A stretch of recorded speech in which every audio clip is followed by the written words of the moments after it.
Jazzcast Pros. Welcome back to the High Vibe Table Talks podcast. This is your host, Marshawn Hargrave, and we are now in episode 2 where we're getting back with Robbie Young Murphy, where we're talking about creativity, the expectation that we put on creativity to provide a lifestyle for us. And this is where we're going to kind of get into where Robbie and I are in different seasons with that. And the idea behind it is that there is no wrong way to do anything. Both can be fulfilling, both can be exciting. It really comes down to what is the right path for you. And we're going to hear more about Robbie's current journey of decoupling the unknown and fear, which is such a fascinating topic to dive into, as well as our lightning round questions. So if you loved our first Part 1 conversation with Robbie, I think you're really going to love this as well. Don't forget to subscribe to the podcast, High Vibe Table Talks, and let's get into it. If you're a woman contemplating your next move, you've found the perfect podcast to empower your self-growth journey. Welcome to High Vibe Table Talks, the podcast to help you, the cautiously ambitious woman, remove mental barriers and take action now so that you can achieve your high vibe desires. Yeah, the idea that we identify ourselves as creative or non-creative, and that you first had that moment in early high school, super formative years. And I suspect that that's probably when I started catching it too, but I don't have like a moment that I can really point to like that. Mm-hmm. And so the kind of the burden that I carried, or the limitation that I carried through, my teens, my 20s, my early 30s as non-creative, meant that there were things available to me that I should pursue, or vocations, interests that I would be well suited for. I'm putting that in quotes, mm-hmm. because I'm, a math brain. So that automatically cut, half the items off my list. It narrowed my scope by half because I had picked up this idea early in my life that I was a non-creative. Now it's easy for me to see how limiting that is. I think that there's even a parallel to this on the flip side for the, lucky, or God bless them, cursed kids who get identified as creative, the talented ones, the ones who are like, oh, well, it's on you. We can expect great things from you, Mr. Potter. Like, it's this pressure of like, I'm a creative. What a waste for me to not use these creative gifts or mm-hmm. pursue a creative lifestyle. And then you're putting so much pressure on this creativity and on yourself. It's limiting, I think, in a different way to reinforce what you said a moment ago. Humans are intrinsically creative. Yeah. Like I think that, our continued survival is like absolute proof of our creativity and resilience and adaptability.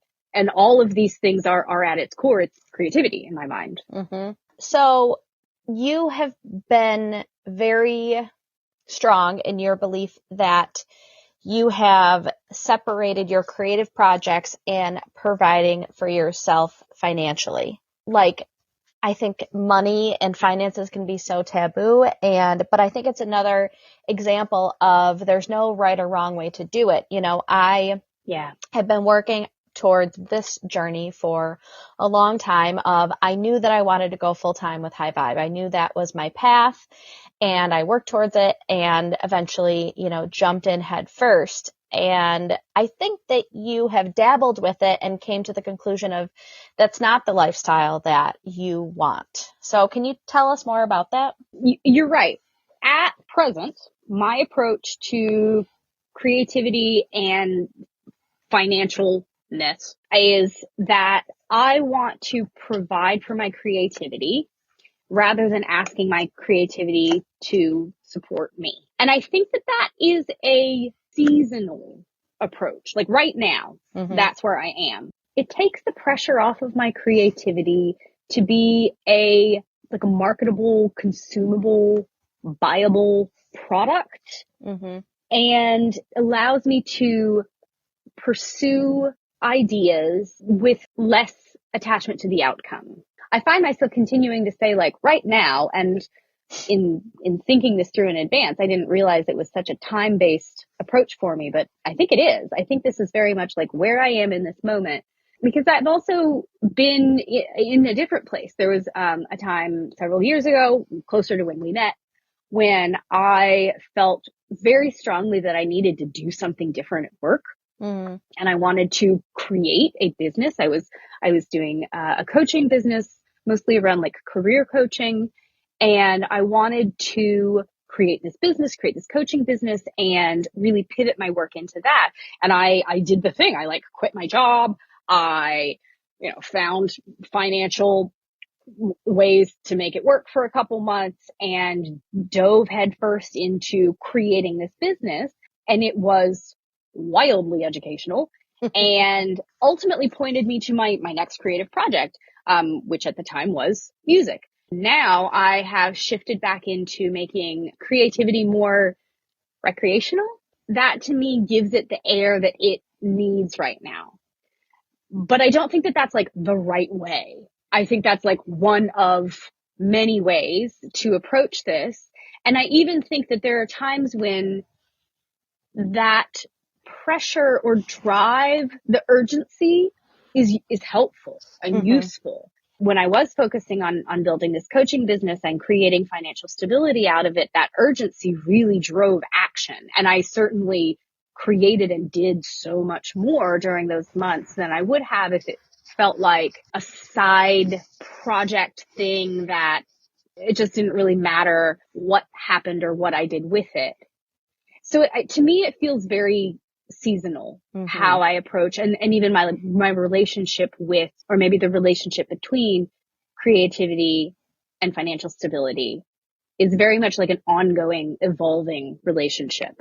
Yeah. In working together for a few years and going through a few seasons for both of us, I think that you have a really connective relationship with seasonality of things and not putting shame, guilt, pressure around the season that you're in, but embracing it. Yeah. Like I believe your album was written and produced in the spring, summertime, which is a big season of blooming and growth and abundance. And I think you traveled a lot during that time as well. And then as it comes into like the fall, winter season, it's more about the nesting and the grounding and the resting and rejuvenation, knowing that the next season will come. There will be another season of abundance and creation and spring and summer like energy. But at the moment, what I need is rest and grounding and like hibernation. Yeah, you're right. I feel very closely tied to seasons, like seasons of the year. And that's something that I've become aware of only in the last maybe 3 to 4 years. I certainly felt it before I became aware of it, but I felt it more as like seasonal affective disorder or I've like adjusted medications based on seasonality. Ever since I was a kid, I've noticed that when I am deep in a season, I can't imagine that other season. Like when I'm very, very hot in the summer, I truly cannot imagine what it is like to be cold, even though like I know I did it last winter. I know I'm going to do it again this winter. And then in the reverse, when I'm like deathly cold, I can't imagine what it's like to sweat. And it's truly like I can't get my head around that. That's almost been a challenge or a something that has tripped me up before I started looking at it and paying attention to the seasons and how I was feeling in the seasons. And especially what you alluded to before of not making myself wrong for how I react differently to the different seasons. And that each season has a personality to me and a mood, like a flavor. So, right now we're in summer. I'm energetic. I kind of have a little bit of this like buzz feel. Like there's a low grade caffeination going on that's not actually related to coffee. And now's when I want to do and go and make and move. And here's where, I'm social. I want to like execute stuff. want to stress clean, do stuff like that. Yeah. And in fall, it's this cooling season. I think of it as returning, like often it's returning home from actual travel, Mm-hmm. or this harvesting, like kind of gathering the fruits of labors, Mm-hmm. so to speak. And very much like grounding, slowing, refueling. We then shift into winter, and I hibernate. I spend a lot of time on my couch, wrapped in blankets with a bulldog in my lap. And here's the one where I felt most wrong in the past, because it felt like I should be doing more, or I should want to do more. I should want to be more social. I should, want to get up and do stuff. I should do or be something different than I am in winter. Mm-hmm. I think also societally, we really value productivity, and summer tends to be my more like production season. And so in that, I felt safe and right. But in winter, when that's like generally not a production season for me, I felt that I was wrong in that. And so to become aware of that and to just see this season as a different flavor and a necessary flavor. Like if I don't winter, I can't summer. Mm. And yeah, in winter, I'm very sensitive and aware of kind of more subtle moods or energies or ideas. I'm a bit more emotional. I feel a bit more vulnerable. And as I've become more comfortable with this seasonality and started to embrace it, I have allowed myself to sit with myself in winter. There's a lot of just like being with myself and staying with myself, and ideas come, and I do a lot of kind of jotting down, like taking note, but I don't ask myself to spring into action yet, because that's not the energy. I don't have the energy for it. I don't actually want to spring into action, but I want to catch it so that when the energy comes again, I've got these ideas that have been brewing. And then we follow that up with spring, and that's the time when I start to thaw. And it sometimes it really feels like I'm a tree, and there's sap that's like slowly starting to work its way back up all of my little cells and fibers, and it's slow. That's the thing that hits me most about spring is it's usually later than I wish or later than I expect. I always think I should have more energy sooner than I do. Mm-hmm. But it does happen, and I'll start to get hungry and twitchy and fidgety and even a little bit bored. Like I don't want to just sit on the couch and hold my bulldog anymore. I want to, walk around and hold my bulldog. And that's when I start to kind of ideate on these, or really more plan on these ideas that have started to come through in the winter, and flesh them out and turn them into projects, and start to execute on the stuff I've been thinking about before we get back into summer season, where I'm really like ready to go and to do. Seeing these seasons has been like a really powerful foundational understanding that has enabled me to not make myself wrong, or see all of the ways in which, see all of the right answers, see my experience as normal, even necessary. Yeah. And instead of, making myself wrong for hibernating in the winter, championing that and even encouraging myself to like, no, go sit back down. You're still in hibernation time. If we don't hibernate, we can't buzz. So really each part of it is crucial for the overall ecosystem of the year. Yeah. If I don't winter, I can't summer. That is powerful. I have one more question, and then we'll go into our lightning round question before we wrap up. Many of the projects that you have worked on or have been working on are solo projects. And alongside of that, why was community important to you during those times of those solo projects? I think community is critical because it reflects back to me myself, or my experiences, or others' experiences that parallel mine, and I can learn and grow and shift and change from, especially reflecting back that what I'm doing is totally normal and I'm probably crushing it. Because when I'm in this experience, and especially like in a solo project, it's so easy to start making myself wrong. That's really at the core of it. And because, you know, for any reason, because I forgot to pick up eggs, but to be working on a project by myself, or not by myself, but with creativity, collaborating on this project, I think it becomes such a personal, vulnerable, deep, exposed process at times that it is very helpful for me to pick my head up and look around. And it's almost like comparing. Maybe it is comparing, although I have kind of odd associations with that word. Yeah. But it's seeing myself in relation to others and seeing how others are doing similar creative work, maybe not on an album, maybe on a business, but seeing the challenges that they're going through and how they're similar to mine. And I can see in someone else that they're doing great. They're totally tackling the issues head on, engaging with the growth, working through the messy middle. And I have confidence in their process and in their outcome.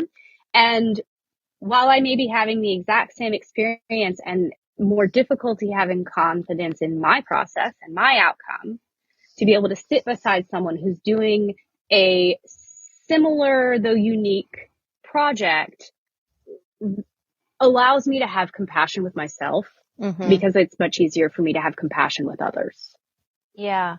So I think it really is a mirroring exercise. Yeah. What comes to mind when you talk about that is Brene Brown, when she talks about the man in the arena. Yes. And yeah.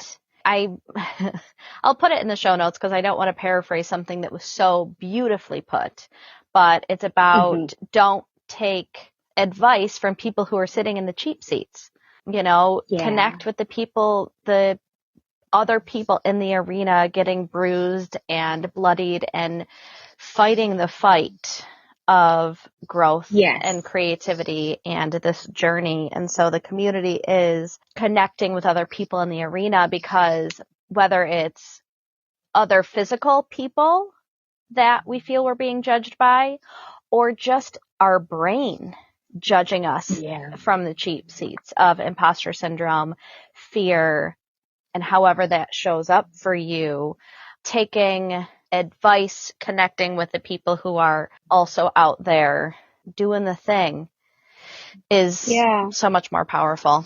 I remember this is kind of an idea that I picked up along with being a creative versus not being a creative. I learned somewhere along the way that you get extra points for doing it the hard way or doing it alone. And I think as an adult, I am learning that you don't get extra points for doing it alone. For being a tortured artist is not a higher valued artist. Like, no one gets brownie points for that. And so in many ways, community makes it easier, like truly just makes the whole process easier.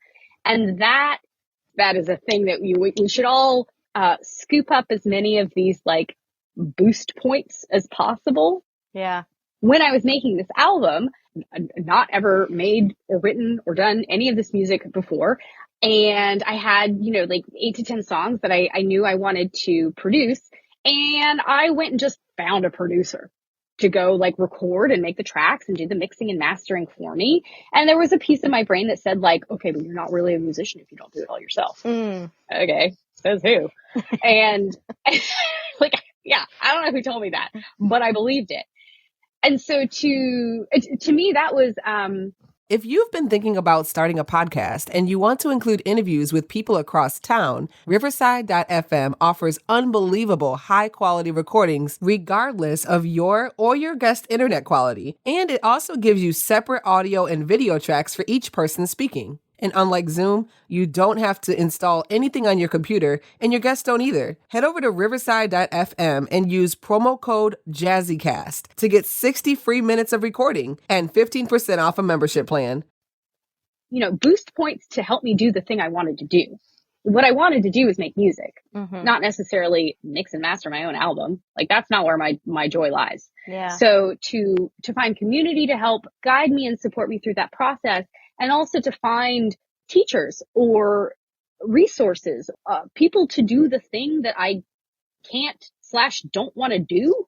I think that's brilliant. I think that's leveraging the resources we have instead of, I don't know, cheating, shortcutting. Right. That's fantastic. Girl, where have you been? I haven't seen you at work in a while. Girl, I quit and started my own business. Really? That's amazing. How did you do it? Well, I've been listening to this Beauty Boss Millionaire podcast, and it really helped me change my mindset from an employee to a CEO. All that from a podcast? Yes, the Beauty Boss Millionaire walks you through the process of starting a business and making your first million. I need that in my life. I need someone to help me. Just go to beautybossmillionaire.com or pull it up on your favorite podcast app. It's time to boss up. So lightning round questions. Yes. A must-read book is? Big Magic, Elizabeth Gilbert. It's basically the foundation of 90% of what I've said today. Yeah, I totally agree. I mean, It's so good. it's so good. And it just is like mind-blowing, but it's easy to digest, and It's so joyful. And I find it like challenging and convicting and also inspiring.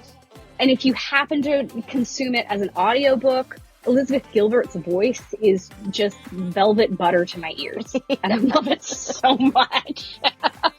creativity means to me.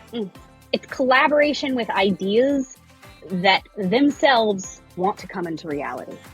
My favorite meal is? Breakfast with a double shot of espresso. Ooh. Mostly it's about the espresso. Yeah. I just have to have food to go with it. Yeah. Like, let's say bacon and coffee. That's what I actually mean. Well, there you go. Best piece of advice I ever heard was? None of it matters. It was so confronting, and it took me a really long time to think about that and get it. But as it started to kind of unfold in my head, I find that really inspiring, and it makes what matters, like it makes mattering truly meaningful. Mm-hmm. Because also in the same breath, none of it matters. Right. Something on my bucket list is? I want to live abroad. This has been on my bucket list since college, and I have, taken the little steps that I knew how to take every bit of the way, and I see that unfolding in my life, and somehow, eventually, I will live abroad. Awesome. Yeah. Yeah, I think travel and creativity can be such great partners. Yeah. Mm-hmm. Yeah, I agree. If I could have dinner with one person, dead or alive, it would be?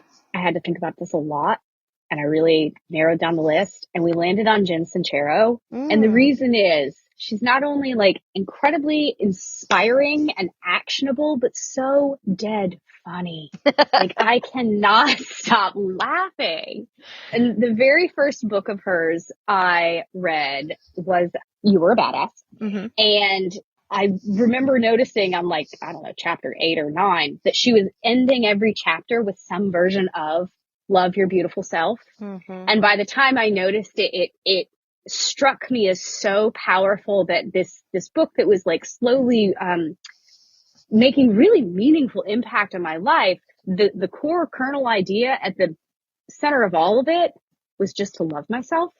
And I think too, I read into that a lot of like, trust myself. Mm-hmm. And I think that those two things are integral, is loving myself, trusting myself, following myself where I want to go in creative processes. Yeah, I think it was like the third time I read that book before I picked up on that. Okay, thank you. That actually makes me feel a lot better. By the time I saw it, I was like, oh, this is obvious to everyone. Like, None of it matters actually creates a lot of space for me to make what matters. Yeah. Like somehow those ideas do mesh. Yes. Life is just full of dualities and not black and white, but like this beautiful lime green gray that's in the middle of those. Perfect. This was incredible. So if people want to connect with you, where can they find you, your music? Where do you show up on the interwebs? Sure. So probably the best way to find me is going to be on Instagram. That's my main social platform right now. My handle is Robbie Young Music, all one word. And then if you're looking for said music in particular, you can stream Robbie Young on your favorite platform. Spotify, Apple, I think I'm on SoundCloud, Twitter. No, not Twitter. TikTok. Yeah, all of the main streaming stuff. You can find me there. Cool. Awesome. Well, as always, this conversation with Robbie Young was magical and beautiful and inspiring. And I really appreciate you being my first guest and for being a part of my universe and for showing up authentically as yourself.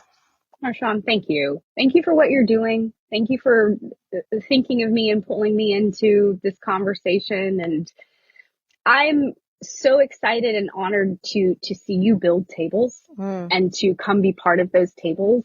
It's really powerful. And I think that time and perspective back on these tables that you've built is going to be just mind blowing to see like what has come from these places you've gathered people. Yeah. Thank you. We didn't even get into the story behind the table analogy, but oh my gosh, we didn't. We'll have to another podcast. Exactly. We'll have to have you back. Okay. We'll talk about the table. It's a good teaser. Thank you so much, Robbie. Have a wonderful rest of your day and we'll talk soon. Thanks, Marshawn. All right. How wonderful was that conversation? I mean, I just need Robbie in my life all the time with all the things. She's just a beautiful soul, a beautiful person. And the way that she frames things, talks about things is just so incredible. And I just feel really lucky that she was able to join today, that she walked into my life in the time that she did. And her perspective on creativity is just so, so cool.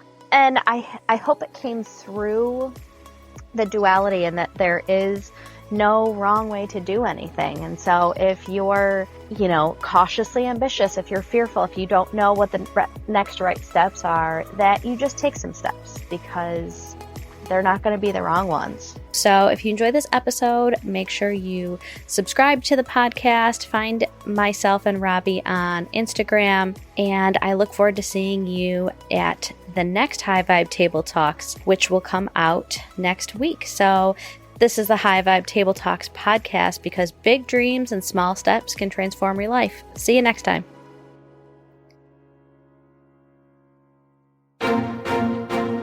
Welcome to Childcare Made Simple, the podcast to help you navigate the nuances of the childcare industry so that you can boost workplace productivity.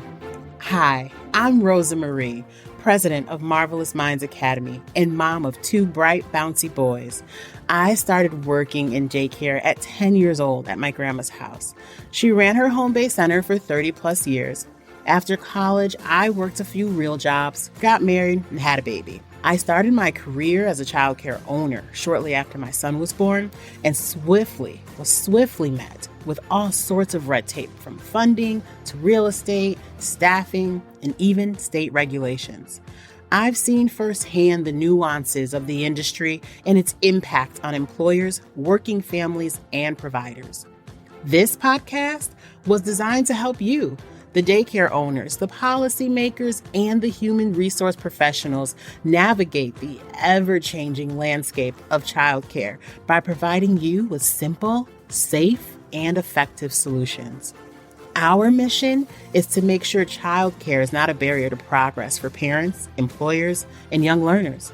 We do this by having real conversations with government agencies and advocating for better childcare policies that actually boost workplace productivity through real, accessible, and safe quality childcare. Join us for our first episode as we tackle these challenges head on, sharing expert insights, real-life success stories, and actionable advice to create a better future for our little ones. Subscribe to the Childcare Made Simple podcast on the Jazzcast Pros Network, available on the podcast platform you're listening to right now. And let's reimagine childcare together.